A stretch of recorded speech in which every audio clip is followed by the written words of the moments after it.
એક ઘૂંટડો પીતાની સાથે જ તરોતાજા કરી દે તેવી દુનિયાની સૌથી હેલ્થી છાશ એકવાર આ રીતે બનાવી લીધી તો તમને જમ્યા વગર પણ ડબલ તાકાત મળશે. આ છાશ પાચનને સારું રાખે છે. ગેસ, એસિડિટી, કબજિયાત, વાયુ જેવી કોઈ પણ પેટની સમસ્યાઓને જળમૂળથી દૂર કરે છે. તો ચાલો આયુર્વેદિક છાશ બનાવવાનું શરૂ કરીએ. સૌથી પહેલાં એક પેનમાં 2 ચમચી આખા ધાણા લેશું અને 1 ચમચી આખું જીરું લેશું. ત્યાર પછી થોડા મરીના દાણા અને એક નાનો ટુકડો તજનો લેશું. ગેસની ફ્લેમને એકદમ ધીમી રાખી બધા મસાલાને શેકી લેશું. મસાલામાં એકદમ સરસ સુગંધ આવવા લાગે ત્યાં સુધી તેને શેકી લેવાના. અહીં અડધી મિનિટ જેવા જ આપણે મસાલાને શેકવાના છે. ત્યાર પછી તેમાં 1 ચમચી લીલી વરિયાળી ઉમેરી દઈશું. તેને પણ ધીમા તાપ ઉપર શેકી લેશું. ત્યાર પછી અહીં 1/4 કપ જેટલા આપણે મીઠા લીમડાના સૂકા પાન લીધેલા છે. તેને પણ આ રીતે શેકી લેવાના. પાન માત્ર થોડા ક્રિસ્પી થાય તેવા જ શેકવાના છે. ત્યાર પછી અહીં અડધો કપ જેટલા ફુદીનાના પાનને લીધેલા છે. ફુદીનાને 1 રાત માટે પંખા નીચે સૂકવી અને આ રીતે ડ્રાય કરી લીધો છે. તેને પણ અડધી મિનિટ સુધી શેકી લેશું.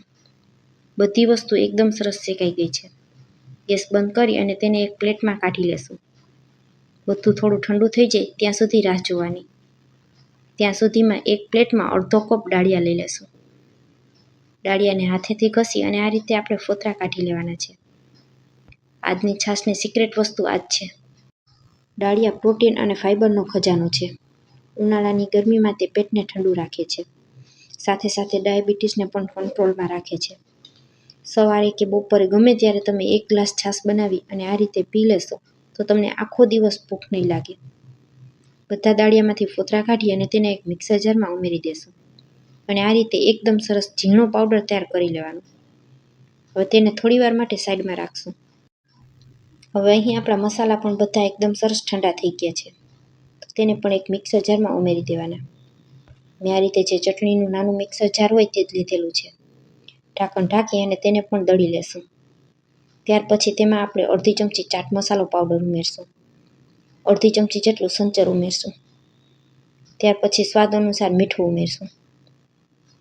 અડધી ચમચી જેટલી હિંગ ઉમેરશું અને ઢાંકણ ઢાંકી અને બધી વસ્તુને ફરી પાછી એક વખત દળી લેવાની. તો આ રીતે એકદમ સરસ ઝીણો આપણો છાશનો મસાલો દળાઈ જશે. ત્યાર પછી તેને આપણે આંખની મદદથી ચાળી લેવાનું. તો કોઈ પણ વસ્તુ દળતી સમયે બાકી રહી ગઈ હોય તો ચાળવાથી તે નીકળી જાય.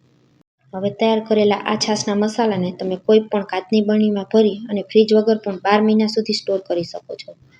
તો તમારે ડાળિયા વગરની છાશ બનાવવી હોય તો માત્ર છાશ તૈયાર કરી અને તેમાં 1 ચમચી આ મસાલો ઉમેરી દેવાથી રેસ્ટોરન્ટ જેવી મસાલા છાશ તૈયાર થઈ જશે. છાશ બનાવવા માટે એક વાટકામાં આપણે 2-3 ચમચા જેટલું દહીં ઉમેરશું અને ત્યાર પછી તેમાં થોડું પાણી ઉમેરી દેશું. ચમચાથી હલાવી મિક્સ કરી દેશું. હવે અહીં આપણે 1 કપ જેટલો ડાળિયાનો જે પાવડર તૈયાર કરીને રાખેલો છે તે બધો એકસાથે ઉમેરી દેશું. ત્યાર પછી દળીને રાખેલો મસાલો છે તે મસાલામાંથી 1 ચમચી જેટલો મસાલો ઉમેરી દેવાનો અને હવે બ્લેન્ડરથી 1 મિનિટ સુધી આપણે તેને બ્લેન્ડ કરી લેશું. બધી વસ્તુ એકબીજા સાથે એકદમ સરસ મિક્સ થઈ જાય એટલું જ આપણે તેને બ્લેન્ડ કરવાનું અને ત્યાર પછી એક ગળણીની મદદથી આપણે બીજા વાસણમાં તેને ગાળી અને તૈયાર કરી લેશું. જેથી કરી અને આ રીતે એકદમ સરસ સ્મૂથ છાશ તૈયાર થઈ જશે.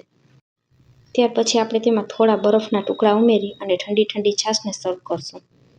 તો ફ્રેન્ડ્સ, આજની રેસીપી અહીં સુધી જોયા પછી જો તમને જરા પણ પસંદ આવે તો વિડીયોને એક લાઇક કરજો, તમારા ફ્રેન્ડ્સ અને ફેમિલીમાં શેર કરજો અને મારી રેસીપીઓ તમને જોવી ગમતી હોય અને હજુ સુધી મારી ચેનલને સબસ્ક્રાઈબ ન કરી હોય તો મને સપોર્ટ કરવા બદલ મારી ચેનલને સબસ્ક્રાઈબ જરૂરથી કરજો.